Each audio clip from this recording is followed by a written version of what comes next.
நீங்க நல்லா யோசிச்சு பாருங்க. சரி ஜிஎஸ்டின்னு ஒண்ணு வரதுக்கு முன்னாடி நம்மள வரியே கட்டாம இந்த யுஏஇ கண்ட்ரிஸ் மாதிரியா இருந்தோம்? இல்ல எல்லாருமே வரி தானே கட்டிட்டு இருந்தோம். வேலைவாய்ப்பு குறைகிறது, மக்கள்லாம் கஷ்டப்படுறாங்க அப்படின்றாருல சீமான். 90,000 ஸ்டார்ட் அப் இந்தியாவில் ஆரம்பிக்கப்பட்டது. சரிங்களா? கடந்த ஒரு 7-8 வருஷத்துல மட்டும் 10 கூட இல்ல 7-8 வருஷத்துல மட்டுமே 90,000 ஸ்டார்ட் அப் ஆரம்பிக்கப்பட்டது. ஒருத்தரோட இண்டிவிஜுவல் வருமானம் இதெல்லாம் ரெக்கார்டு நான் சொல்றது. நீங்க இதெல்லாம் தேடி பாருங்க. தம்பிகள்லாம் அதை தேடி பார்க்கணும். சரிங்களா? சும்மாவே அவர் சொல்றதை கேட்டுக்கிறத விட்டுட்டு 1965 திமுக என்ன பண்ணாங்களோ அதையே கொஞ்சம் மாடிஃபை பண்ணி அவங்க திராவிட சித்தாந்தம் கொண்டு வந்தாங்க, இவர் தமிழ் சித்தாந்தம் கொண்டாரு. அவ்வளவுதானே தவிர அதே ஸ்ட்ராட்டஜி தான். நாம் தமிழர் கட்சி ஆரம்பிச்சது யாரு? நாம் தமிழர் கட்சி நிர்வாகின்னு தான் சொல்லுவாங்க. ஆரம்பிச்சவர்னு சொன்னது இல்ல. சீமான ஏன் கேளுங்க, தம்பிங்கெல்லாம் தேடுங்க. நாம் தமிழர் கட்சி ஆரம்பிச்சது யாருங்க? அதை செய்யல, நீங்க செய்யுங்க. உங்களை இளைஞர்கள் ஃபாலோ பண்றாருல சீமான் செஞ்சிருக்கலாமே. சோ நான் என்ன சொல்ல வரேன்னா, அவர் பேசுறாரு, ஆனா செயல்ல ஒண்ணுமே விவசாயிகளுக்கு பண்ணலங்கிறத நல்லா யோசிச்சு பாருங்க. அண்ணாமலை வந்து திமுகவை அடிச்சு எதிர்க்கக்கூடிய ஒரு ஆள், அடிச்சு எதிர்க்கிறார். ஆனா வெள்ளம் வந்த நேரத்துல 4000 கோடி எங்கன்னு எல்லாரும் கேள்வி கேட்டப்போ, இது அரசியல் பேசுறதுக்கான களம் இல்ல. இந்த வீடியோ எடுத்து பாருங்க. அப்பதான் நான் அண்ணாமலை ஃபேன் ஆயிட்டேன். அன்னில இருந்து வெங்கட் பிரசாத் கிரிக்கெட் விமர்சகரா, வெங்கட் பிரசாத் அரசியல் விமர்சகரா ஃபுல் டைம் ஆயாச்சு. இப்பவும் சொல்றேன், கட்சியில ஸ்ட்ராங் தலைமை வேண்டும். அண்ணாமலை அவர்களை வந்து இவரே நாராயணன் திருப்பதி அவர்களே வந்து எங்க தலைவர் தான் சொல்லுவார். எச் ராஜா பழந்துன்னு போட்டப்பட்டவர் அவரே வந்து பாத்தீங்கன்னா எங்கள் தலைவர் தான் சொல்லுவார். சோ அந்த ஆளுமை வேண்டும்.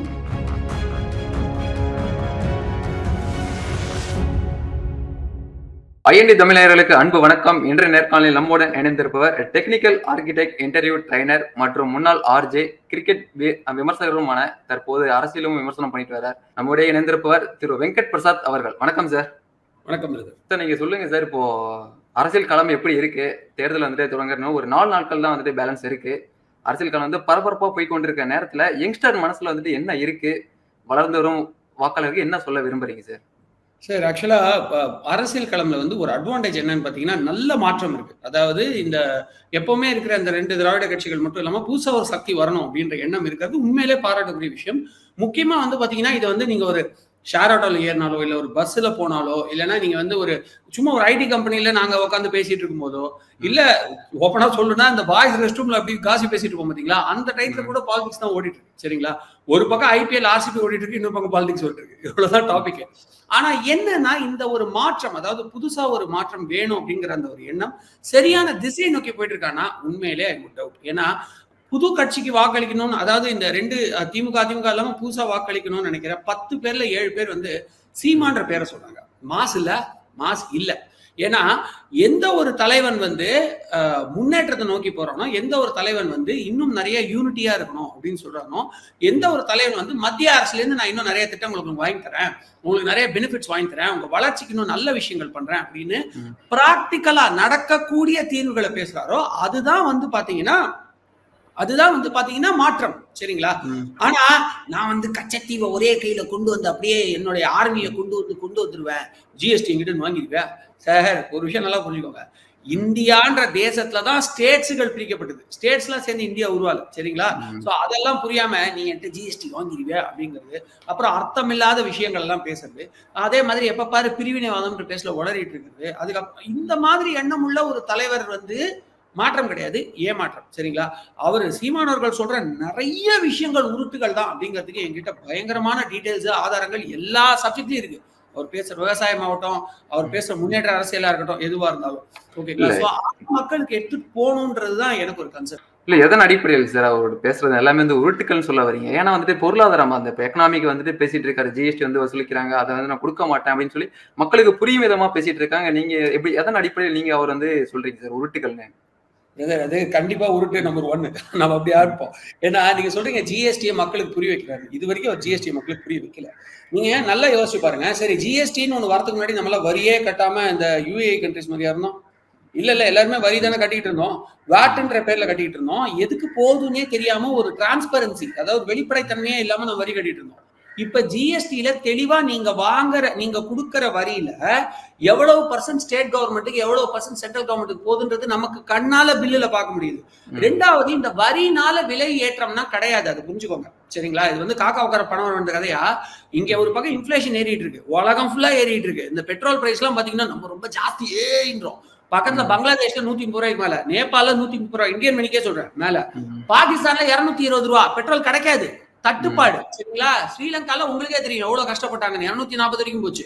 ஜெர்மனியில இங்கிலாந்துல எல்லாம் பெட்ரோல் தட்டுப்பாடு. ஆனா 2 யுத்தங்கள் நடந்தும் ஆல்டர்னேட்டிவ் சோர்ஸ் டக்குன்னு ரஷ்யா கிட்டே இருந்து வாங்க ஆரம்பிச்சோம். இப்ப பாமாயில் பத்தி யோசிச்சுட்டு இருக்கோம்.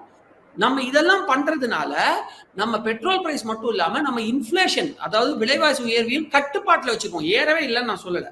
சோ அதனால உங்களுக்கு வந்து ஜிஎஸ்டினால விலைவாசி இருந்தா நம்ம நினைச்சுக்கிறோம். பட் உண்மையில ஜிஎஸ்டி யோசிங்க, எதுக்காக கொண்டு வந்தாங்கன்னா நம்ம ஊர்ல நிறைய கடைக்காரங்க வந்து இது கட்டுறது இல்லை, டாக்ஸ் கட்டுறது இல்லை. நம்மளும் வந்து பில்லு வாங்குறதுக்கு எஸ்டேட் பண்றோம். இன்னுமே அந்த பில்லு கேட்க நம்ம எஸ்டேட் பண்றோம். உண்மையா இல்லையா பிரதர்? எல்லாமே யோசிப்பாரு சரிங்களா. சோ அப்போ நீங்க காசு கட்டும் போது அந்த காசுல இருந்தே அந்த டாக்ஸ் அமௌண்ட்டை டிடெக்ட் பண்றதுதான் ஜிஎஸ்டி. சோ நீங்க வந்து டாக்ஸுக்கு சேர்த்தா கடைக்காரன் நம்ம காசு வாங்குறான். சோ அப்ப நீ வந்து விலைய மொத்தமா வாங்கு, அந்த இருக்கிற விலையிலே ஜிஎஸ்டி இவ்வளோ, அதுக்கப்புறம் உனக்கு இவ்வளோ நீ எடுத்துக்கோன்னு கவர்மெண்ட் சொன்னதை தமிழ்நாடு, கேரளா மாதிரி சில மாநிலங்கள் மட்டும்தான், ஆரம்பத்துல நான் சொன்ன ஜிஎஸ்டி வரும்போது 2016 இந்த மாதிரி மாநிலங்கள் மட்டும்தான் தன்னோட அட்வான்டேஜுக்கு விலை ஏற்றிக்கிட்டாங்க. மீதி பூனேல எல்லாம் பாத்தீங்கன்னா ஜிஎஸ்டி வந்ததுக்கப்புறம் விலை குறைஞ்சுது. நீங்க நாட்டுல நிறைய பேர் கேட்டு பாருங்க சரிங்களா. ஏன்னா அங்க இவங்களோட ஆட்சி இருக்கிறதுனால இவங்களால கட்டுப்பாட்டுல வைக்க முடிஞ்சது. நம்ம தான் இங்க வர விட மாட்டோம்னு சொல்லிட்டு இருக்கோமே, ஊழல்வாதிகள் கிட்ட தேடி தேடி கொடுத்துட்டு இருக்கோமே. அதனால நம்மளால இதை கட்டுப்படுத்த முடியலன்றதுதான் ஃபேக்ட். ஸோ ஜிஎஸ்டினால விலைவாசி உயரல, ஜிஎஸ்டினால விலைவாசி கட்டுக்குள்ள வந்திருக்கு. விலைவாசியில எவ்வளவு டாக்ஸ் போறதுன்றதுக்கான ஒரு டிரான்ஸ்பரன்சி இருக்கு. என்னோட கணக்கு சரியா நான் ரீவிசிட் பண்ணோம், கிட்டத்தட்ட 1.25 லட்சத்துக்கு மேல வருஷம் கண் கூட கவர்மெண்ட்டுக்கு எவ்வளவு ஜிஎஸ்டி போகுதுன்றது தெரியுது. இதுல 2023 ஆண்டுல தமிழ்நாட்டுக்கிட்டே இருந்து வாங்கினதை விட அதிகமா ஜிஎஸ்டி கொடுத்துருக்காங்க சரிங்களா. அதை உங்க வளர்ச்சி பயன்படுத்தலையா இல்லையா நீங்க ஓட்டு போட்டவங்களுக்கு கேளுங்க. ஆனா கொடுத்துருக்காங்க அதிகமா. இந்த டிரான்ஸ்பரன்சில உங்களுக்கு எப்படி நடக்குது? ரோட்ல இருந்து எல்லா இம்ப்ரூவ்மெண்ட்டும் சூப்பரா எப்படி ஆகுது? எல்லாமே நம்ம கட்டுற ஜிஎஸ்டி. அப்புறம் பெட்ரோல் பிரைஸா தேவையில்லாம ரொம்ப குறைச்சு நம்மளோட கடனை ஏத்தாம, நமக்கு வந்து வேர்ல்டுல இருக்கிற கடனை வந்து அதன் மூலமா ஏத்தாம ஒரு கட்டுக்குள்ள வச்சிருந்ததுனால எக்கனாமி இன்னும் ஸ்டேபிளாவே இருக்கு. இத பத்தி என்னைக்காவது ஒரு நாள் தெளிவா பேசியிருக்காரா? சரி, இது வந்து கொஞ்சம் ட்ரையான சப்ஜெக்ட், நம்ம ஜாலியான சப்ஜெக்டே போவோம். வேலைவாய்ப்பு குறைகிறது, மக்கள் எல்லாம் கஷ்டப்படுறாங்க அப்படின்றதுல சீமான் 90,000 ஸ்டார்ட் அப் இந்தியால ஆரம்பிக்கப்பட்டது சரிங்களா. கடந்த ஒரு 7-8 வருஷத்துல மட்டும், 10 கூட இல்ல, 7-8 வருஷத்துல மட்டுமே 90,000 ஸ்டார்ட் அப் ஆரம்பிக்கப்பட்டிருக்கு. ஒருத்தரோட இண்டிவிஜுவல் வருமானம், இதெல்லாம் ரெக்கார்டு நான் சொல்றது, நீங்க இதெல்லாம் தேடி பாருங்க தம்பிகள்ல, அதை தேடி பார்க்கணும் சரிங்களா. சும்மாவே அவர் சொல்றதை கேட்டுக்கிறது விட்டுட்டு, இண்டிவிஜுவல் வருமானம், ஒரு இந்தியனுடைய சராசரி வருமானம் 79,000 இருந்துச்சு 2014. இப்போ 1,72,000, கிட்டத்தட்ட 92,000 இன்க்ரீஸ் தலைவா. ஓகேங்களா. இன்னும் கொஞ்சம் போயிருந்ததுன்னா 1 லட்சம் ரூபாய் இன்க்ரீஸே ஆயிருக்கும். அந்த அளவுக்கு நம்ம வளர்ந்துருக்கோம். எக்கனாமில 10வது பொசிஷன்ல இருந்தோம் பொருளாதாரத்துல, இப்ப 5வது பொசிஷனுக்கு மாறி இருக்கோம். இன்னும் 2 வருஷத்துல 3வது பொசிஷன் போறோம். சைனா, யுஎஸ்ஏ, இந்தியா, இந்த வளர்ச்சியில நம்ம நினைச்சு பார்க்க முடியுமா? இதை நான் சொல்லல, யூஎஸ்ல இருக்கக்கூடிய பெரிய பெரிய அதிகாரிகளே சொல்லிக்கிட்டு இருக்காங்க. இன்னும் 2 வருஷத்துல நம்ம 3வது இடத்துக்கு போயிடுவோம். இதை விட என்ன டெவலப்மெண்ட் வேணும் நீங்க நினைக்கிறீங்க? அது மட்டும் இல்லாம 25 கோடி, எப்படி 25 கோடி பேர் வறுமை கோட்டுல இருந்து வெளில வந்திருக்காங்க தலைவா இந்த 10 வருஷத்துக்கு மட்டும். இந்த மாதிரி சரி, இதெல்லாம் வந்து டேட்டா நீங்க பார்க்க முடியும், உங்க மொபைல்ல பார்க்க முடியும், உங்க கண் கூட நீங்க பாக்குற ஒரு ஜாலியான விஷயத்த நான் சொல்றேன். பெட்ரோல் விலை ஏறிச்சுன்றீங்கல்ல, அப்ப மைலேஜ் வாகனமா விற்பனை ஆகுதா இல்ல வாகன விற்பனை குறைஞ்சு போச்சா? ஸ்டைலிஷ் வெஹிக்கிள், பவர்ஃபுல் வெஹிக்கிள் அப்படின்லாம் நம்ம தேடி தேடி வாங்கிட்டு இருக்கோம். ஓகேங்களா. ஒண்ணு. ரெண்டாவது, நீங்க வந்து வறுமையில வாடுறாங்க அப்படின்னா ஒண்ணுமே இல்லை. இன்னைக்கு வீக்கெண்டு தானே, மால்ல போய் பார்க்க முடியும் மக்களை, பார்க்கிங் இடம் கிடைக்க மாட்டேங்குது, சாப்பாடு வாங்க கவுண்டர்ல கியூல நிக்க வேண்டியிருக்கு சரிங்களா. நம்ம வறுமையில கியூல நிக்கல, ஆட்கள் நிறைய இருக்கிறதுனால கியூல நிக்கிறோம். படமே நல்லா இல்லைன்னா கூட தியேட்டர் ஃபில் ஆகுது. இதெல்லாம் எப்படி? எல்லாருக்கும் நல்ல வருமானம் இருக்கு, சந்தோஷமா செலவழிக்கணும்ன்ற எண்ணமும் இருக்கு. ஸ்டாக்ல இந்தியர்களோட இன்வெஸ்ட்மெண்ட் ஜாஸ்தியாகிட்டே இருக்கு. ஐ மீன் நான் சொல்றது இந்தியர்களோட மணி சொல்லல, நம்பர் ஆஃப் இந்தியன்ஸ். ஓகேங்களா. எல்லாருக்கும் அந்த ஒரு தெளிவு ஆரம்பிச்சு. ஏன்னா இப்ப கிரவுண்ட் வேல்யூல ஏத்திட்டாங்க, சாரி கிரவுண்ட் வேல்யூல என்ன சொல்றது, இந்த லோனோட இஎம்ஐ, வீட்டு லோன் இஎம்ஐல ஏத்திட்டாங்கன்னு சொன்னீங்களா, ஆர்பிஐ பண்ணாங்க. அதுவும் இன்ஃபிளேஷனை குறைக்கிறதுக்காக. இங்க ரெஜிஸ்ட்ரேஷன் வேல்யூ ஏத்தினது தமிழ்நாடு, அது அவங்கள கேள்வி. பட் இந்த ஆர்பிஐ வந்து லோன் ஏற்றதுக்கு ரீசன் எல்லாருமே லேண்ட்ல இன்வெஸ்ட் பண்ணாதீங்க, கொஞ்சம் ஷேர்ல இன்வெஸ்ட் பண்ணுங்கன்னு சொல்லாம சொன்னாங்க. இப்போ huge increase in number of people investing on shares. இதெல்லாம் பயங்கரமான வளர்ச்சி நாட்டு. சரிங்களா? இது எதையாவது சீமான் சொல்லியிருக்காரு. அவ்வளவுதான் இல்ல இல்ல சீமான் அவர்கள் என்ன சொல்றாருன்னா, நான் வந்துட்டு ஜிஎஸ்டி கொடுக்க மாட்டேன் அப்படின்னாரு. நீங்க முன்னாடி பேசும்போதே சொல்லியிருந்தீங்க, அரசியல் களத்துல வந்து சீமான்ற பெயரும் அடிப்படுது அப்படின்னு. எதன் காரணத்தினால அவர் வந்துட்டு பெயர் வந்து அடிப்படுது? அவர் பேச்சு திறனால வந்துட்டு இளைஞர்கள் அவர் பின்னாடி வந்து போறாங்களா? எதன் காரணத்தினால வந்துட்டு ஒரு செல்வாக்கு இருக்கு, ஓட்டு பர்சன்டேஜ் வந்து இருக்கு அவருக்குன்றது? இல்ல ஓட்டு பர்சன்டேஜ் இல்லன்றது நான் சொல்லல. பட் இது வந்து ஒன்றும் புதுசு கிடையாது. 1965 திமுக என்ன பண்ணாங்களோ அதையே கொஞ்சம் மாடிஃபை பண்ணி அவங்க திராவிட சித்தாந்தம் கொண்டாந்தாங்க, இவர் தமிழ் சித்தாந்தம் கொண்டாரு. அவ்வளவுதானே தவிர அதே ஸ்ட்ராட்டஜி தான். தேசத்துக்கு எதிராக பேசுறது, தெய்வீகத்துக்கு எதிராக பேசுறது. இப்ப வந்து விபூதி இட்டு பயங்கரமா பாலிடிக்ஸ் பண்ணிருக்காரு. நான் உங்களுக்கு ஒரு வீடியோ அனுப்புறேன், நீங்க முடிஞ்சா அது இதுல ஷேர் பண்ணணும்னு கேட்டுக்கிறேன். அந்த வீடியோ நீங்க கொஞ்சம் போடணும்னு கேட்டுக்கிறேன். வாயில சொல்ல முடியாத ஒரு வார்த்தை. இப்ப கூட நம்ம தமிழ்நாட்டை சேர்ந்த அனிதா ராதாகிருஷ்ணன் ரொம்ப கேவலமான ஒரு வார்த்தையில பிரதமர் சொல்லியிருந்தாரு. உனக்கு பிரதமர் பிடிக்கும் பிடிக்காது, இருந்தாலும் ஒரு தேசத்தோட பிரதமர், நம்ம தேசத்தோட பிரதமர் இப்படியா பேசுறது? அந்த வார்த்தையை வச்சு ஆயுதம் ஏந்திய கடவுள்னு முருக கடவுளையும் நம்ம தமிழ் கடவுளையும் திட்டினாரு இதே சீமான். சரிங்களா? ஆனா எல்முருகன் அவர்கள், பாஜகவின் முன்னாள் தமிழக தலைவர் எல்முருகன் அவர்கள் வந்து வேலை ஏந்தி அந்த போராட்டத்துக்கு சரியான அந்த நடைபயணத்துக்கு சரியான ஒரு ரெஸ்பான்ஸ் கிடைச்சோனையும் விபூதி பண்ண ஆரம்பிச்சிட்டாரு. சோ சரியான நிலைப்பாடு இல்ல. அதே மாதிரி தனி தேசியம் வேணும் அப்படின்னு கேட்டுட்டு சிஏ சட்டத்தை பத்தி பேசும்போது நாங்களாம் இந்தியர்கள், நாங்களாம் இந்திய மக்கள், எங்களுக்குள்ள எப்படி பிரிவினை ஏற்படுத்த முடியும்னு பேசுறாரு. சோ இந்த நிலையற்ற தன்மையா மாத்தி பேசுறது, பிரிவினைவாதம் பேசுறது, இதெல்லாம் 1965 பண்ணிட்டாங்க. நம்ம மக்களுக்கு என்னன்னா, அப்ப எப்படி அண்ணாவை கேட்டு உணர்ச்சி வசப்பட்டோமோ அதே மாதிரி இவரை கேட்டு உணர்ச்சி வசப்படுறோம். உடனே இவர் அண்ணா ஈக்குவல் சொல்ல, நல்லா புரிஞ்சுக்கோங்க. இவர் அண்ணா ஈக்குவல் கிடையாது, இவர் ஈவேரா ஈக்குவல், அவ்வளவுதான். ஈவேரா வந்து பெருமை கிடையாது. ஈவேரா நான் சொல்ற கேட்டுக்கேன், பெரியார் பேர் தான் வச்சிருக்க, ரொம்ப சிறியார். எப்படி நான் டேட்டாவோட சொல்றேன் கேட்டு, இதை கேட்கறங்க தம்பியா இருக்கட்டும், திமுக காரனா இருக்கட்டும், யோசிச்சுட்டு அதுக்கப்புறம் கீழே எடுத்துட்டுங்க. தமிழ் கலாச்சாரத்துல எங்கேயுமே பெண்களை திட்டுற வழக்கமே கிடையாது. ஓகேங்களா? நீங்க சங்ககால இலக்கியங்கள் எடுத்து பாத்தீங்கன்னா பரணி பாடுதல்னு ஒரு எக்ஸாம்பிள் நான் உங்களுக்கு காட்டுறேன். 1000 யானைகளை கொன்றால் பரணி, அது பாட்டுல கூட வந்திருக்கு, நம்ம சினிமா பாட்டுல கூட வந்திருக்கு. 1000 யானைகளை கொன்றான். அப்ப அந்த யுத்தம் எவ்வளவு பெருசா இருக்கும், அதுல எவ்வளவு ஒரு கோபமான வார்த்தைகள்லாம் வரும்னு யோசிச்சு பாருங்க. அதை பத்தி பாடும்போது, அவ்வளவு பெரிய யுத்தத்தை பத்தி பாடும்போது கிட்டத்தட்ட அந்த 300 படம் பாக்குற மாதிரி இருக்கும். ஆனா அப்ப கூட எதிரி நாட்டு வீரர்களை கோழைகள் அப்படின்னு சொல்லுவாங்களே தவிர, எதிரி நாட்டு பெண்களை வந்து அவங்களுடைய கேரக்டரை இழிவுபடுத்துற மாதிரி, அவங்கள பாலின வகையில அசிங்கப்படுத்துற மாதிரி ஒரு வார்த்தை இருக்காது. நீங்க கண்டுபிடிச்சா என்ன காட்டுங்க. சரிங்களா? அதுதான் நம்மளுடைய பண்பு. ஆனா முதல்ல இங்கிலீஷ்காரன் பாணியில ஒருத்தனை அசிங்கப்படுத்தணும்னா அவன் தாயை திட்டணும், அவன் வீட்டு பெண்களை திட்டணும்ன்றது இங்கிலீஷ்காரன் ஸ்டைல். அதை முதல்ல மேடைக்கு கொண்டு வந்து இன்னைக்கு நம்ம ரோட்ல ஒருத்தன் தப்பா ஓட்டினா கூட அவங்க அம்மா தான் திட்டுறோம். நம்ம எல்லாருக்குள்ளயும் அது ஊடுருவிச்சு. இந்த கேவலமான பழக்கத்தை கொண்டு வந்து ஈவேரா. ஓகேங்களா? அதே ஸ்ட்ராட்டஜி திருப்பி இப்படி கொண்டு வராரு சீமான். ஒரு மேடையில ஃபுல் டைம் நாகரிகமா பேசின ஒரு நிகழ்ச்சி எனக்கு காட்டுறேன். அப்புறம் என்ன தமிழர் பண்பாடு? அது ஒண்ணு. ரெண்டாவது, வாரிசு அரசியல், குடும்ப அரசியல் முளைச்சு 3 இடம் விடல.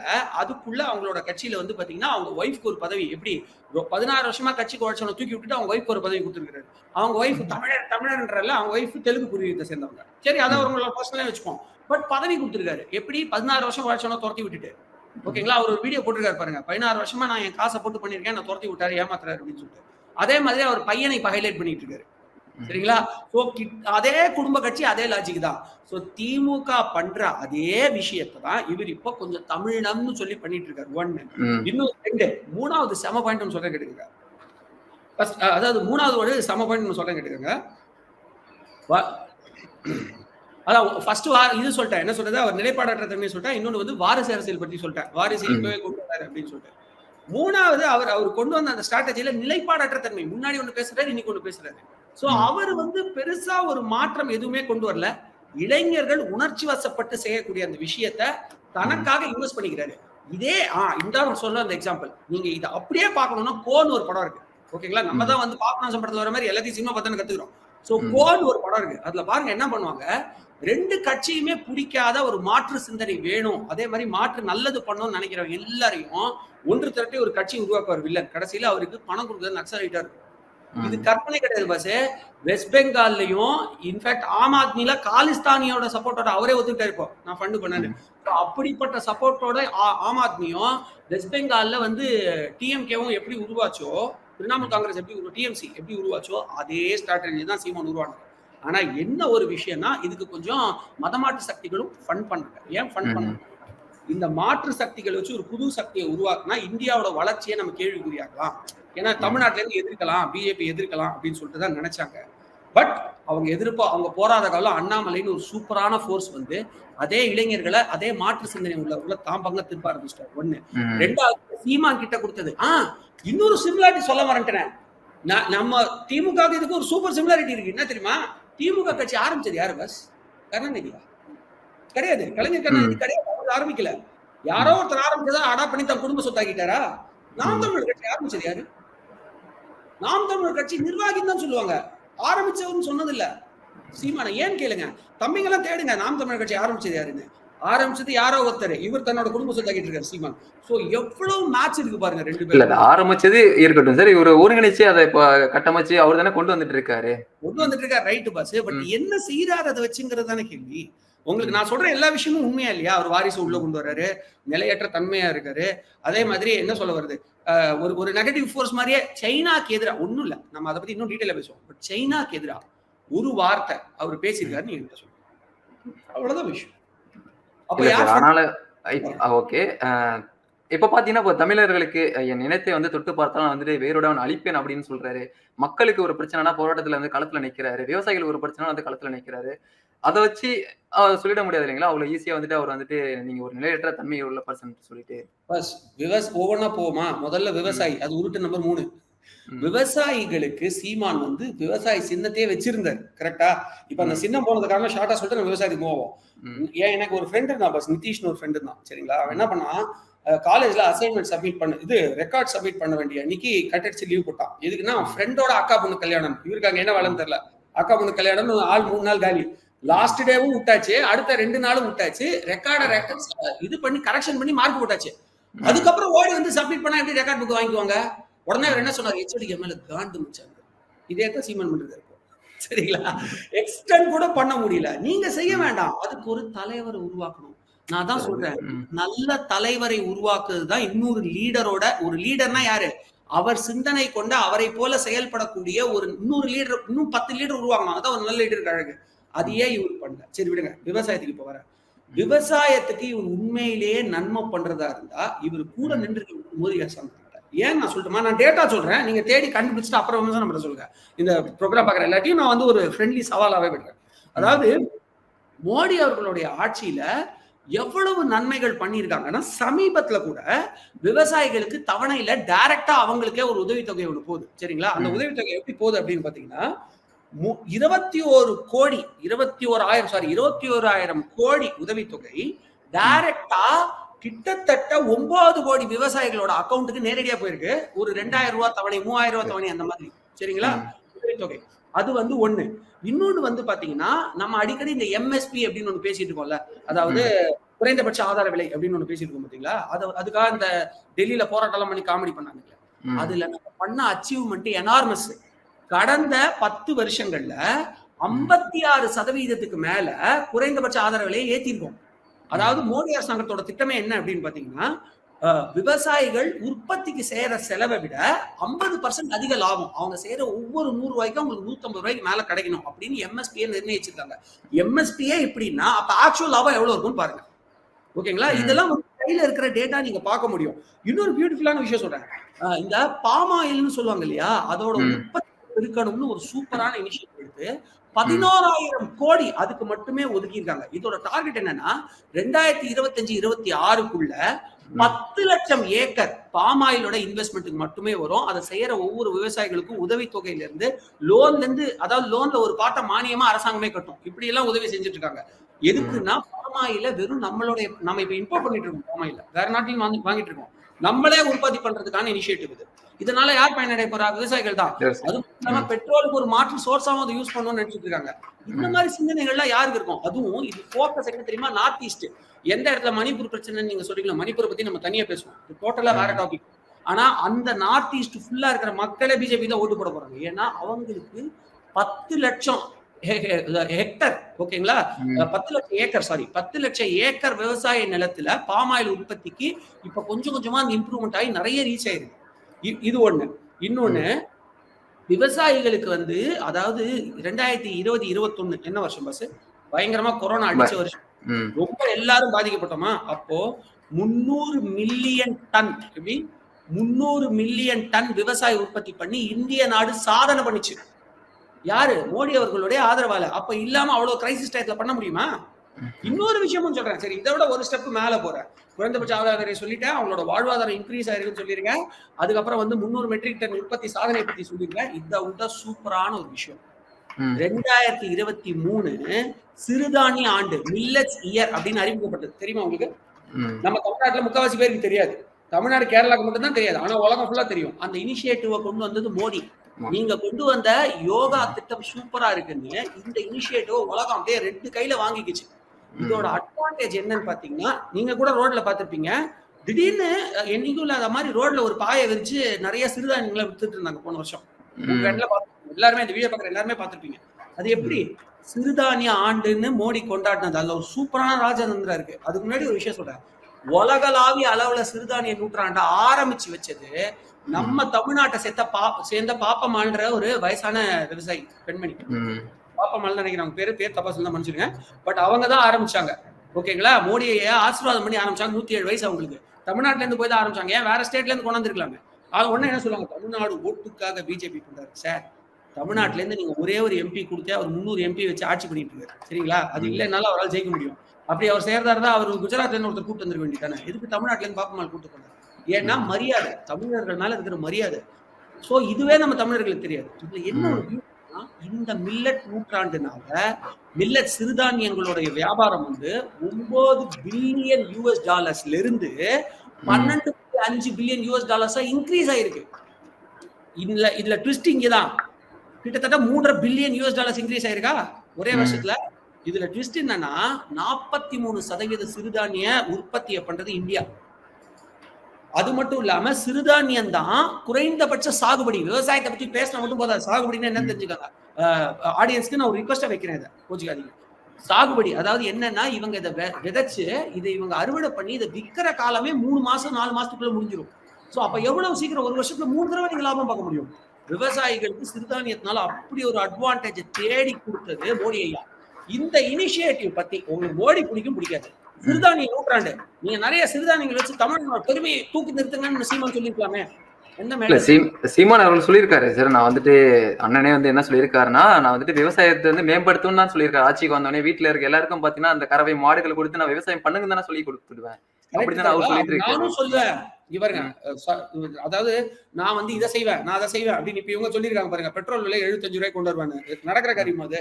இவங்க ஜிஎஸ்டிக்குள்ள பெட்ரோலை கொண்டு வரலாம்னு அக்செப்ட் பண்ணிக்கிட்டாலே தானா அதோட பிரைஸ் சூப்பரா குறையும். அதை இவங்க பண்ணல. ஆனா 75 ரூபாய் கொண்டு வரேன்னு சும்மாவே சொன்னாங்க.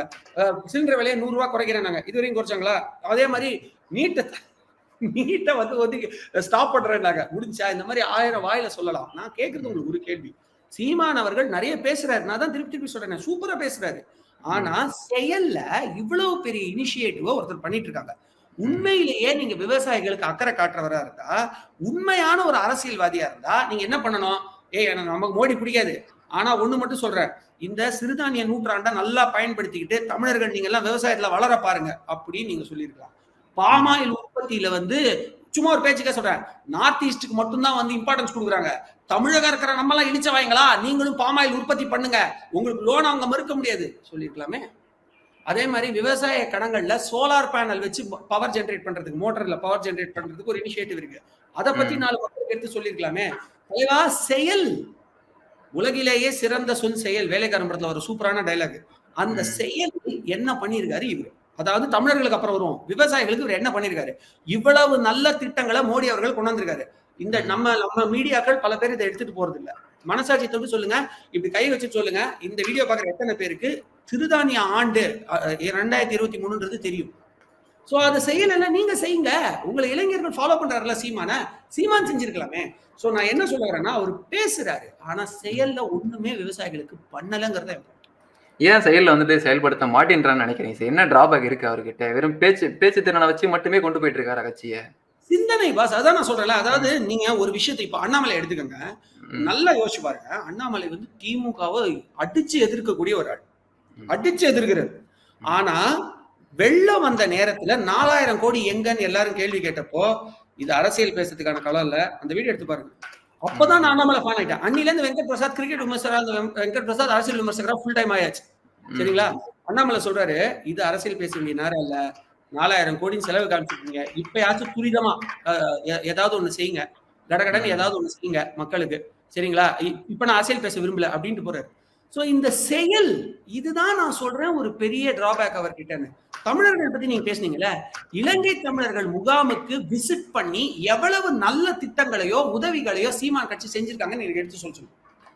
அந்த மாதிரி கண்டுக்கொள்ளவே ஐடி செக்டார்ஸ்ல போய் பண்ணிருக்கோம். நிறைய பசங்களுக்கு இலவச பாடம், எக்ஸாம் ட்ரைனிங் எல்லாம் நீங்க சொன்னீங்க. இன்டர்வியூ ட்ரைனர், இது வரைக்கும் நான் இன்டர்வியூ ட்ரைனிங் ஒரு ரூபா வாங்கினது கிடையாது. ஃப்ரீயா எடுத்துட்டு இருக்கேன். அண்டர் பிரிவிலேஜ் பசங்க, இந்த என்ன சொல்றது, இந்த வளராத இந்த குப்பம் ஏரியான்னு சொல்லுவாங்க இல்லையா, அங்க இருக்கிற இன்ஜினியரிங் பிஎஸ்சி படிக்கிற பசங்களுக்கு இலவச ட்ரைனிங் எடுத்துட்டு இருக்கேன். நாங்க போய் இலங்கை தமிழர்களுக்கு உதவி பண்ணிருக்கோம். மோடி ஐயா போய் மலையக மக்கள் சர்ச் பண்ணி பாருங்க. இலங்கை தமிழர்கள் சும்மா பேசக்கூடாது. அதுலயே 2-3 வகைகள் இருக்காங்க. அதுல மலையக மக்களுக்கு 1 லட்சம் வீடு இலங்கையிலேயே கட்டி கொடுத்திருக்காரு. சரிங்களா? இத நான் சொல்லல. நான் யூகேல இருக்கும்போது மலையக மக்கள் ஒன்றியம்னு ஒரு நிகழ்ச்சி நடந்துச்சு. அதுக்கு நான் ஆங்கரிங் பண்ணிருக்கேன். சரிங்களா? அவங்க எல்லாம் நீங்க மோடியை போய் திட்டினா அடிக்க வந்துருவாங்க. யூகேல இருக்க இலங்கை தமிழர்களும் இங்க இருக்கிற மலையக மக்களும் அடிக்க வந்துருவாங்க. அவர் மேல அவ்வளவு மரியாதை வச்சிருக்காங்க. சரிங்களா? அவர் 1 லட்சம் வீடு கட்டி கொடுத்திருக்காரு. ஓகேவா? நம்ம அரசாங்கம் மூலமா. ஆனா அதே காங்கிரஸ் அந்த நம்ம தமிழக மக்களை கொன்னுச்சு. சரிங்களா? அவங்களுக்கு, மோடி அவர்களுக்கு கருப்பு கொடி காட்டுற எத்தனையோ பேரு ராகுல் காந்திக்கு கருப்பு கொடி கேட்டிருக்காரா? நான் கொஞ்சம் நம்ம கட்சி விட்டு தாண்டி வெளில வரேன். இந்த பேர் என்ன, சாட்டை துரைமுருகன். நம்ம இந்த கட்சியை பேசுவோம். சாட்டை துரைமுருகன் இருக்காருல்ல, அவர் பாத்தீங்கன்னா சும்மாவே பாஜக விமர்சனம் பண்றது, எல்லா ஜாதி, அவர் ஜாதி வெறியும் நிறையப்பட்டவர், எல்லா ஜாதி திட்டத்தை இப்படிலாம் பண்ணிட்டு இருப்பார்ல. ராஜீவ் காந்தியோட நினைவிடத்துல போயிட்டு அந்த ஒரு சமாதி கிட்ட போயிட்டு இவர் ஒரு டயலாக் பேசி 2 மணி நேரத்துல மன்னிப்பு கேட்டார். கரெக்டா? ஒண்ணு குவிச்ச அரசாங்கத்தை சேர்ந்த ஒரு தலைவர்கிட்ட நீ மன்னிப்பு கேட்ப, சரி அந்த பேசின ரைட்டு நான் இப்போ சொல்ல, பட் மன்னிப்பு கேட்ப. ஆனா 1 லட்சம் வீடு கட்டி கொடுத்திருக்காரு மோடி, அதை பத்தி ஒரு வார்த்தை இவங்க பேசியிருக்காங்களா? சோ தமிழர்கள் பத்தி இவங்க கிட்ட செயல்பாடு இல்ல. அதே மோடி என்ன செயல்பாடு தமிழர்கள் பண்ணிருக்கான்னு சொல்ல பாருங்க. அவர் 1 லட்சம் வீடு கட்டி கொடுத்திருக்காரா? அது ஒண்ணு. 2வது என்ன பண்ணிருக்காரு, 100 மொழிகளுக்கு மேல திருக்குறளை மொழிபெயர்த்து வெளியிட்டு இருக்காரு. வெளிநாடு மொழிகள்ல தலைவா, வெறும் இந்திய மொழிகள் கிடையாது. பிரான்ஸ்ல திருவள்ளுவர் சிலை ஓபன் பண்ணிருக்காரு. எங்க போனாலும் திருக்குறளை பத்தி பேசுறாரு.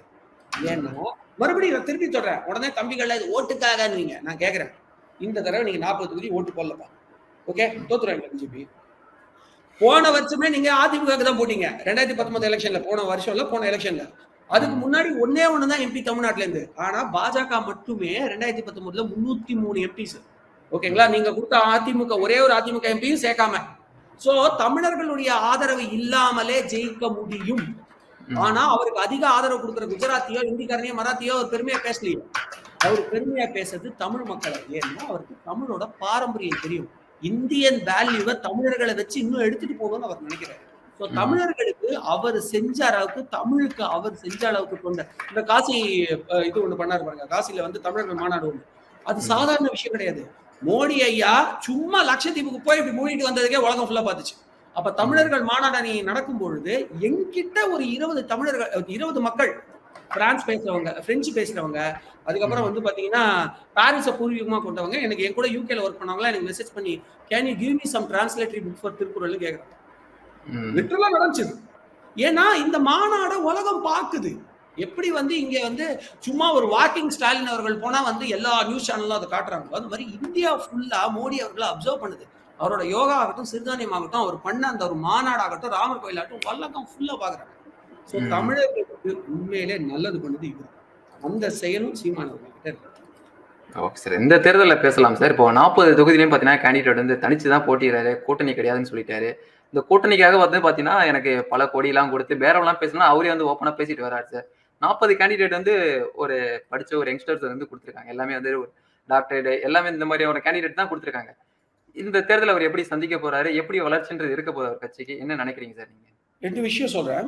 ஒண்ணு பாத்தீங்கன்னா அவர் என்கிட்ட கூட்டணி பேசினா, என்கிட்ட கூட்டணி பேசுங்க. இப்ப சத்யராஜோட மகள் அவங்க காமெடியா ஒரு வீடியோ போட்டுருந்தாங்க பாத்தீங்களா? என்னன்னா என்கிட்ட கூட இந்த மதம் பேசுற ஒரு கட்சி என்கிட்ட பேசினாங்க. ஆதாரம், நான் உங்களுக்கு ஒரு விஷயம் தெரியுமா? ஸ்டார் ஸ்போர்ட்ஸ் இல்ல சேனல், ஸ்டார் ஸ்போர்ட்ஸ்ல வந்து என்ன நீங்க ரவி சாஸ்திரியோட நல்லா கமெண்ட்ரி பண்றீங்க, நீங்க வந்து கண்டிப்பா எனக்கு கமெண்ட்ரி பண்ணுங்க அப்படின்னு என்கிட்ட பேசினாங்க. நான் தான் இல்ல சாரி நான் தமிழ் சேனல்ஸ் விட்டு வெளில வர மாட்டேன்னு சொன்னேன் அப்படின்னு நான் சொல்லலாம். அதுக்கு ஆதாரம் இல்ல. இப்படி யார் வேடா என்ன கதை வேடா விடலாம். சரிங்களா? எதுக்குன்னா இப்ப திமுக எவ்வளவு டவுன் ஆயிருக்காங்க அப்படின்னா, சத்யராஜோட பொண்ணை வச்சு பேச விடுறாங்க. சோஃபா வித்துட்டு இருந்த ஒரு சின்ன ஸ்கூல் பிள்ளை அதை வச்சு பாலிடிக்ஸ் பேச விடுறாங்க. சோ அந்த அளவுக்கு டவுன் ஆயிட்டாங்க. அதே மாதிரி இவரும் இஷ்டத்துக்கு வாயில அளந்து விட்டுட்டு இருக்காரு. இவர் வந்து என்ன சொல்லியிருந்தாலும் நான் ஏத்துப்பேன். இவர்கிட்ட மோடியே வரணும், நீ வரணும் அப்படின்னு சொன்னாரு பாத்தீங்களா, நம்ம சத்திரியன் படத்துல ஒரு காமெடி மாதிரி. அப்ப நான் சிரிச்சிட்டேன். ஏன்னா தேசிய எதிர்ப்பை 1% கூட ஏத்துக்க மாட்டாரு மோடி அவர்கள். திமுக எவ்வளவோ அவங்களை விமர்சனம் பண்ணிருக்காங்க. இருந்தாலும் ஸ்டாலின் தோல்ல கை போட்டு சிரிச்ச விஷயங்கள்லாம் நீங்க பாத்துக்கீங்க. ஆனா திமுகவை அழித்து காட்டுறேன்னு எப்ப சொன்னாரு? எப்ப நீ இந்தியர்கள் உயிரை கொடுத்து செய்யற இஸ்ரோ சாதனைகள்ல சைனா பிளாக ஒட்டினியோ அப்ப சொன்னாரு. அப்படிப்பட்ட தேசிய உணர்வுள்ள மனுஷன் சீமானோட கூட்டணி வைக்கணும். Impossible. One. Second, I will come to point. 40 candidate படித்தவர்கள் நான் சொல்ல, ஆனா திருப்பி அதை தான் சொல்றேன். கோபப்படத்தை நினைவுறுத்தணும். அதுல வந்து நல்ல சிந்தனைகள் உள்ள ஆட்களை இவங்க வந்து டைவர்ட் பண்ணி தவறான இடத்துல கொண்டு வருவாங்க பாத்தீங்களா? அந்த மாதிரி நடக்குது. ஓகேங்களா? அதுல இருக்கிற எல்லாரையும் கேட்டவங்க நான் சொல்லல. எஸ்பெஷலி எனக்கு அவங்க பேர் டக்குன்னு மறந்து போச்சு. அவங்களும் நீங்களும் இல்லாம ஒரு கூடியில வந்து வின்னர்ஸ் லிஸ்ட்ல என் கூட உட்காந்துருந்தாங்க. ஐயா அவங்க பேர் வந்துச்சு. ரொம்ப நல்ல மீனவர்களுக்காக பேசக்கூடிய ஒரு பெண்மணி. அவங்களுக்கு பெரிய லெவல்ல இம்பார்ட்டன்ஸ் இப்ப அவங்க கட்சியில கொடுக்கப்படுறது. அது தெரியுமா உங்களுக்கு? காளியம்மாள் நினைக்கிறேன் அவங்களோட பேர். ரொம்ப ரொம்ப கேண்டிடேட்டா எடுத்திருக்காங்களே சார். கேண்டிடேட்டா எடுத்திருக்காங்க சார். பட் அவங்களுடைய வீடியோஸை வைரல் பண்றதோ இல்ல அவங்களுக்கு ஒரு மேடை அதிகமா கொடுக்கப்படுறதோ இல்ல சார். கேண்டிடேட்ஸை யார வேணா எடுக்கலாம். நான் ஓப்பனா சொல்றேன். நீங்க அதிமுகல இருக்கிற கேண்டிடேட்ஸ் 10 பேரோட பேர் கரெக்டா மூச்சு விட சொல்லுங்க. சொல்லணுமா சார்? நீங்க சொல்லுங்க. நான் சொல்றது பப்ளிக் கேக்குறேன். சரிங்களா? ஒரு 10 பேர் நம்மளால சொல்ல முடியுமா? சொல்ல முடியாது. ஏன்னா கேண்டிடேட்ஸ் நிக்க வைக்கிறாங்க. பட் எத்தனை ரீச் கொடுத்துருக்காங்க மக்களுக்கு? சார் அந்த கட்சியில இருக்கிறவர் சொல்றாரு சார், எனக்கு வந்து சரியான வளர்ச்சியை கொடுக்க மாட்டேங்கிறாங்க. யாராவது ஒருத்தர் வளைஞ்சு எம்எல்ஏ எம்பியோ ஆயிட்டா இவருக்கு மேல போயிடுவோம் அண்ணன் தடுக்கிறாருன்னு அந்த கட்சியில 16 வருஷம் இருந்தவர் சொல்றாரு சார்.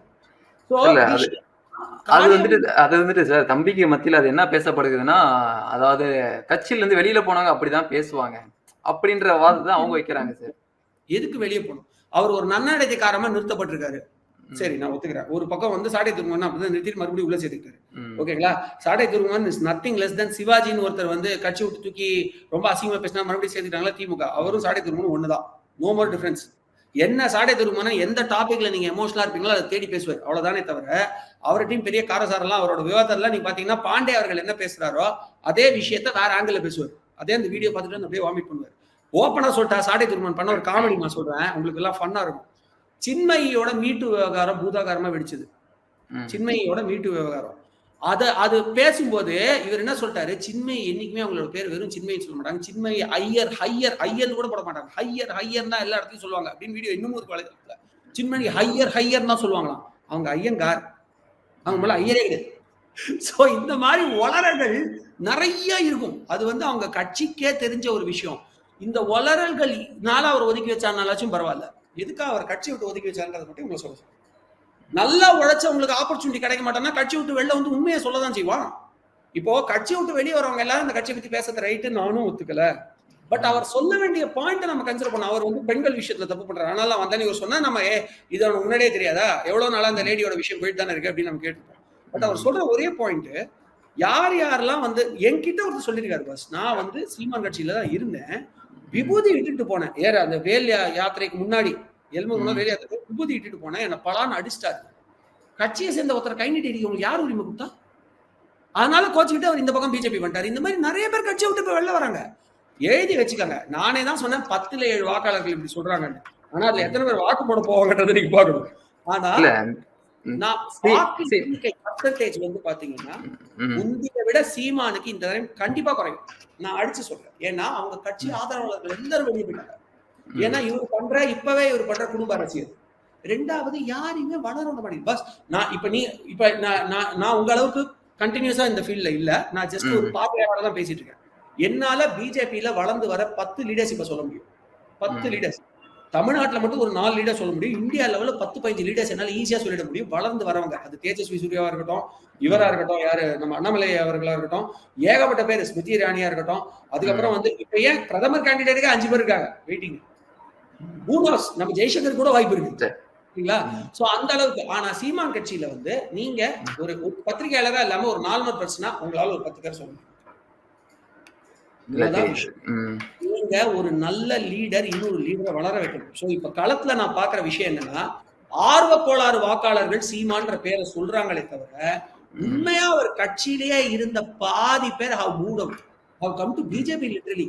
300 பேர் ஒரே ஊர்ல பிஜேபிக்கு இங்கேருந்து வந்து சேர்ந்த ஒரு வீடியோ என்னால உங்ககிட்ட காட்ட முடியும்.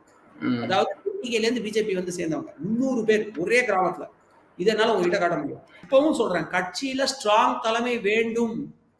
அண்ணாமலை அவர்களை வந்து இவரே நாராயண திருப்பதி அவர்களே வந்து எங்க தலைவர் தான் சொல்லுவாரு.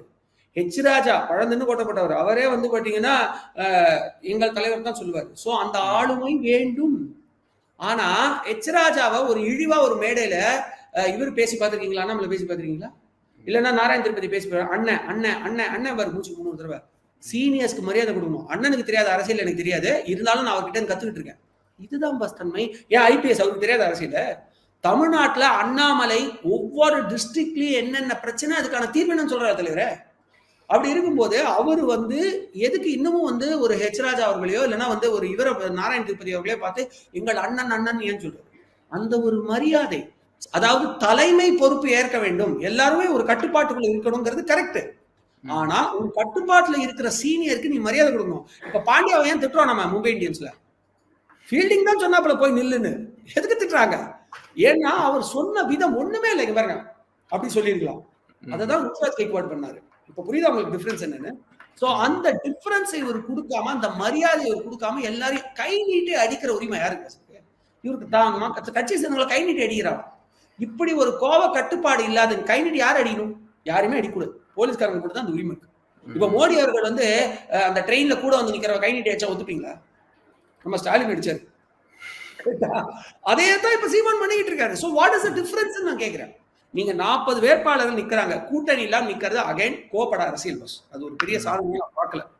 படித்தவர்கள் வராங்க, ஆனா தப்பான டைரக்ஷன்ல இருக்காங்கன்னு தான் நான் சொல்லிட்டு இருக்கேன். ஓகேங்களா? இவங்களுக்கு ஃபண்ட் எங்க இருந்து வருது? பஸ் ஒரு இன்டெலிஜென்ஸ் ரிப்போர்ட் நான் சொல்றேன். தமிழ்நாட்டுல நிறைய யூடியூப் சேனலுக்கு சைனால இருந்து ஃபண்ட் வருதா இன்டெலிஜென்ஸ் ரிப்போர்ட் இருக்கு. கூடிய விரைவில் அது யார் யாருன்னு எலெக்ஷனுக்கு அப்புறம் வெளில வரும். அதுல நிறைய பேர் என்டிகே உள்ள போலனே வர மாட்டீங்க. ஒண்ணு. ரெண்டாவது, என்டிகே ஆட்கள் வந்து இந்த விடுதலை புலிகளோட வந்து கனெக்ஷன்ல இருக்காங்கன்னு ஒரு விசாரணைக்கு தான் கூப்பிட்டாங்க இடி. அன்னைக்கு 2 நாளைக்குள்ள இந்த ஸ்கூல்ல எல்லாம் பாம்பு வைக்கிறேன்னு ஒரு மிரட்டல் வந்துச்சு. நிறைய ஸ்கூல்ல வந்துச்சு. இது உங்களுக்கு புரியலையா? இது ஒரு கோஇன்சிடென்ஸ் நீங்க நினைக்கிறீங்களா? சோ நான் என்ன சொல்றேன், ஒரு கட்சியை ஒரு கட்டுப்பாட்டுல வைக்கிறதுல தப்பு இல்ல. பட் கட்சியில இருக்கிறவங்க அடிமையா நடத்துறதும், இவங்க கட்சிக்கு எங்க இருந்து ஃபண்ட் வருதுன்றது தெரியாமலே இருக்கிறது ஒரு பெரிய த்ரெட்ங்கற. இல்ல அவர் வந்து தான் கட்சி தனக்கு மட்டும்தான் அப்படின்ற காரணத்தால தான் எப்பயுமே வந்து தேர்தல தனிச்சு நின்று வராருங்களா? அப்படின்னு இல்ல. அவர் வந்து தனக்கு மட்டும்தான் நினைக்கிறது. தன்னோட கட்சி வந்து ஒரு தனி ராஜ்யத்தை ஆட்சி பண்ணணும்னு அவர் சிந்தனை மூலமா நினைக்கிறது தப்புன்னு நான் சொல்ல. பட் அதுக்குரிய ஒர்க் அவர் பண்ணணும்னு நான் சொல்றதுதான் நான் சொல்லிட்டு இருக்கேன். அதாவது அவர் நல்ல தலைவர்கள் உருவாக்கணும்னு நான் சொல்லிட்டு இருக்கேன். இப்ப நீங்க வந்து பிஜேபி எடுத்தீங்கன்னா வெறும் அண்ணாமலை அவர்களை மட்டும் நம்பி கிடையாது. நயினா நாகேந்திரன் சூப்பரா வந்திருக்கிறாரு, பேராசிரியர் ராம சீனிவாசன். அதுக்கப்புறம் வந்து ஒரு பக்கம் வந்து பாத்தீங்கன்னா இவர் நல்லா வளர்ந்து வந்துட்டு இருக்காரு. கார்த்திக் கோபிநாத் வந்து ஒரு யூடியூபரா இருந்து இப்ப அவருக்கு ஒரு நல்ல வாய்ப்பு கொடுக்கப்பட்டிருக்கு. அதுக்கப்புறம் வந்து அவர் கூட இருக்கிற அமர் பிரசாத் ரெட்டி அவருக்கு ஒரு பெரிய இம்பார்ட்டன்ஸ் கொடுக்கப்பட்டிருக்கு. அஸ்வத்தாமன் என்ன ஒரு குரோத் அவங்க கட்சிக்கு போனதுக்கு அப்புறம் அஸ்வத்தாமன் ஹியூஜ் குரோத். இந்த மாதிரி நிறைய பேரை அவங்க வளர்த்து விட்டுட்டு இருக்காங்க. ஏரியாவா திருச்சியில ஒரு ரொம்ப ஸ்ட்ராங்கான ஒரு கேண்டிடேட் அவங்க தான் நின்று இருக்க வேண்டிய எலெக்ஷன்ல. பட் இந்த தொகுதி பங்கீடு இருந்ததுனால அவங்க முடியல. ஸோ இந்த மாதிரி ஒவ்வொரு டிஸ்ட்ரிக்ட்டுக்கும் ஒரு நல்ல தலைவர்கள் இங்க வந்து பாத்தீங்கன்னா திருப்பூர் ஏரியாவில் ஒரு சூப்பரா ஒருத்தர் வளர்த்துட்டு. ஸோ இந்த மாதிரி நிறைய பேரை வளர்த்துக்கிட்டு இருக்காங்க. அந்த மாதிரி ஒரு நல்ல லீடரை சீமான் அவர்கள் வளர்த்திருந்தா கட்சி சின்ன பறிவு போயிருக்காதுல்ல. பஸ் ஐடியில இருந்ததால நான் சொல்றேன், இது எல்லா ஃபீல்டுக்கும் உகந்தது, நாட் ஒன்லி ஐடி. ஒரு நல்ல டீம் லீடருக்கு அழகு நீங்க பல லீடர்களை உருவாக்கி உங்க வேலையை அவங்கள செய்ய வைக்கிறது தான். இது மூலமா அவங்களும் கத்துப்பாங்க. அப்பதானே நீங்க ப்ரமோட் ஆவீங்க. எனக்கு என்னோட கம்பெனில பேரே இதுதான், Venkat Prasad get 1 step promoted, he makes his juniors 2 step promoted. அவ்வளவுதான் விஷயம். அப்பதான் என் வேலையை அவன்கிட்ட கொடுத்துட்டு நான் அடுத்த வேலையை பார்க்க முடியும். கரெக்டா? அப்ப இந்த ஒரு டெவலப்மெண்ட் கூட தெரியாத ஒரு தலைவர் 40 ஆட்களை வைத்து மட்டும் அவர் சொல்லக்கூடிய ஒரு சரி லாஸ்டா ஒண்ணே சொல்லிருக்கேன். விவசாயத்துல நான் வந்து ஆடுகள் அதுவா போய் மேய்ஞ்சிட்டு வரும், அதை ஒருத்தன் கணக்குல போட்டு கம்ப்யூட்டர்ல ஏத்துவான்னு சொல்லிட்டு இருக்காருல்ல. சயின்ஸ், அதாவது science and technology in agriculture, விவசாயத்திலையும் அது இந்த கால்நடைகள் பராமரிப்புலையும் சயின்ஸ் அண்ட் டெக்னாலஜி யூஸ் பண்றதுல இஸ்ரேல் ஒரு ஒரு ஒரு கண்ட்ரி எப்போ பண்ணிட்டாங்க, அந்த டெக்னாலஜியை நமக்கு ஃப்ரீயா கொடுத்துட்டு இருக்காங்க. யார் தெரியுமா? இஸ்ரேல். ஒவ்வொரு நாட்டுக்கும் ஒரு ஸ்பெஷாலிட்டி உண்டு. இஸ்ரேலோட ஸ்பெஷாலிட்டியே சயின்டிபிக் கிரீன் அக்ரிகல்ச்சர் தான். அதை பத்தி ஒரு மேடையில பேசிருக்க சீமான் சொல்லுங்க. இஸ்ரேல திட்டிட்டு தான் இருக்கு. இப்படி நீங்க அதாவது நீங்க வெறும் பேச்சு மட்டுமே வச்சுக்கிட்டு 40 கேண்டிடேட் வச்சுக்கிட்டு உங்களால எதுவுமே சாதிக்க முடியாது. கன்ஸ்ட்ரக்டிவா நீங்க என்ன பண்ணீங்க? அண்ணாமலை அவர்கள் கட்சிக்கு வரதுக்கு முன்னாடி ஐபிஎஸ் விட்டவனே டைரக்டா கட்சிக்கு வரல. 2 வருஷம் அவங்க ஊர்ல ஒரு விவசாய இயக்கத்தை உருவாக்கி விவசாயத்தை பெருக்கினார் பாஸ். அவங்க கிராமத்தை இண்டிபெண்டன்ட் ஆக்குனாரு. இந்த மாதிரி ஒரு சாதனைய, ஒரு பெரிய கிராமத்தை நாங்க தத்தெடுத்தோம். இவர் பென்ஸ்ல போறாருல, சரி போட்டோம். ஒரு பெரிய கிராமத்தை தத்தெடுத்தோம். அந்த கிராமத்துல எல்லாத்துலயுமே வந்து பாத்தீங்கன்னா சயின்டிபிக் இன்வென்ஷன்ஸ், இப்ப கூட ஒரு படம் ஒன்று வந்துச்சு, அந்த சயின்டிபிக் இன்வென்ஷன்ஸ்ல வச்சு ஒரு படம் வந்துச்சு, ஹீரோன்னு நினைக்கிறேன். அந்த மாதிரி சயின்டிபிக் இன்வென்ஷன் பண்ண எல்லாரையும் வச்சு நாங்க அந்த கிராமத்தை வந்து ஒரு கிரீனரி கிராமமா, ஒரு ஒரு ரெனியூபிள் சோர்ஸ் உள்ள ஒரு எனர்ஜி கிராமமா, விவசாய கிராமமா மாத்திட்டோம். இவர் சாதிச்சாரு. மக்கள் இதை பார்த்து திரும்புவாங்க. பட் இவர் அந்த மாதிரி எதுவுமே பண்ணல. வெறும் பேச்சு, செயலுக்கு உதவாது. சரி சார், ஃபைனலா உங்கள்ட்ட ஒரு கொஸ்டின் சார். இப்போ சீமான் பின்னாடி பாத்தீங்கன்னா அவரோட பேச்சை வந்துட்டு கண்டுட்டு பலர் வந்துட்டு பல இளைஞர்கள் பல இளைஞர்கள் வந்துட்டு அவர் பின்னாடி வந்து சென்று கொண்டிருக்காரு. அவங்களுக்குலாம் ஒரு கருத்து சொல்லணும்னா என்ன சொல்ல விரும்புறீங்க சார்? கையில மொபைல் போன் இருக்கு நண்பர்களே, தயவு செஞ்சு அதை ஒழுங்கா பயன்படுத்துங்க. எதுக்கு பயன்படுத்துங்கன்னா, Modi scheme for agriculture, Modi scheme for SC ST ஜாதி பேசுறோம்னு நம்ம வந்து ஜாதியை கண்ண மூடிட்டு விட்டுற முடியாது. எஸ்டி இனத்தை சேர்ந்த நிறைய பேர் ஸ்போர்ட்ஸ் விளையாட ஆரம்பிச்சுட்டா இந்தியாவுக்கு மெடல்ஸ் நிறைய வர ஆரம்பிச்சிருக்கு. அதே மாதிரி எஸ்சி இன மக்களோட ஸ்டாமினா வேற லெவல். நீங்க கிரிக்கெட்ல தமிழ்நாட்டுல இருந்து புலம்பிட்டு இருக்கீங்க, மற்ற கேம்ஸ்ல என்னாச்சு? அப்ப அங்க ஜாதி டாமினேஷன் இருக்குன்னா இங்க என்ன இருக்கு? ஸோ இதெல்லாம் நீங்க யோசிக்கணும். அது ஒரு வேற டாபிக் நான் பேசுறேன். பட் ஸோ நம்ம வந்து ஒவ்வொருத்தரை பார்த்து அவங்களுக்கு ஏத்த மாதிரி வளர்ச்சி கொடுக்க வேண்டியிருக்கு. So Modi scheme for SC போட்டு பாருங்க, படிப்புக்கு எவ்வளவு பண்ணியிருக்காருன்னு. மோடி ஸ்கீம் ஃபார் மைனாரிட்டிஸ் போட்டு பாருங்க, மக்களுக்கு என்ன பண்ணியிருக்காருன்னு. அப்புறம் Modi scheme for business development யோசிச்சு பாருங்க. எக்கனாமில நான் சொன்ன டீடைல் தவிர இன்னும் நிறைய டேட்டா உங்களுக்கு கிடைக்கும். மோடி ஸ்கீம் ஃபார் டிஃபென்ஸ், அக்னிபத்னு ஒரு திட்டம் இருக்கு. நம்ம நாட்டுல, நம்ம தமிழ்நாட்டுல நல்லா படிப்பு வரல, வசதினால நான் படிப்பை டிராப் அவுட் பண்றேன்னு சொல்ற மாணவர்கள் 10th +2 45% மேல வாங்கியிருந்தா போதும். நீங்க அக்னிபத்துக்கு 8th கூட நீங்க அக்னிபத்துக்கு அப்ளை பண்ணுங்க. 4 வருஷம் கழிச்சு உங்களுக்கு கிளிக் ஆகி நீங்க போயிட்டீங்கன்னா 4 வருஷம் கழிச்சு 11 லட்சம் ரூபாயோட உங்களை ரிட்டையர் பண்றாங்க. அது மட்டும் இல்லாம டாடா மாதிரி பெரிய பெரிய கம்பெனிகள்ல முன்னுரிமை வேற வேலையில. நீங்க அந்த 11 லட்சம் ரூபாய் வச்சு நீங்க ஒரு பிசினஸ் ஆரம்பிச்சு ஷேர்ல போட்டுக்கிட்டீங்கனாலே நீங்க வீட்டுல உட்காந்து சாப்பிடலாம். நீங்க அதுக்கப்புறம் சம்பாதிக்க வர போறீங்க. ஒரு பேச்சுக்கு சொல்றேன், பட் சம்பாதிக்க வர போறீங்க.